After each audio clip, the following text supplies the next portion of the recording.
அவள் நாட்குறிப்பின்றி அவளுக்கு நொடிமுள் நகராது. அது என்ன காதலோ நாட்குறிப்பிற்கும் அவளுக்கும். அவளும் எத்தனை பட்டங்களைத்தான் பெறுவாளோ. புத்தக காதலி, புதுமை காதலி, பயணக்காதலி, இன்னும் ஏராளம். குறிப்பு: சில சமயம் உண்மையை மறைக்கும் காதலி. சமல்ல. திருத்தம்: அவள் அவைகளுக்கு மட்டும்தான் காதலி, எனக்கு அல்ல. வருத்தம்: இருக்காதா பின்ன? இருக்குதே. வேறு ஜென்மம் உண்டெனில் அவள் எனக்கு மட்டும்தான் காதலி. சரி, என் கவிதை கிறுக்கல்களுக்கு வருவோமா? ஒரு நாள் நாங்கள் அடித்த அரட்டையில் சூரியன் குரட்டை விட்டது. விண்மீன்களை பிடிக்க வார்த்தை தூண்டிலிட்டே வானத்தை பிடித்து விட்டாள்.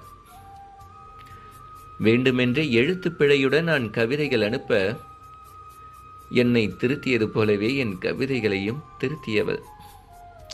என்னவள்? புத்தக தேடலுக்குள் அவள் பட்டங்களை பறக்க விட அத்தனை பக்கங்களும் கவிதைகளாய் மாறியது. பேனா முழுக்க அவள் புதுமைகளாய், எழுத்துக்கள் முழுக்க அவள் பயணங்களாய்.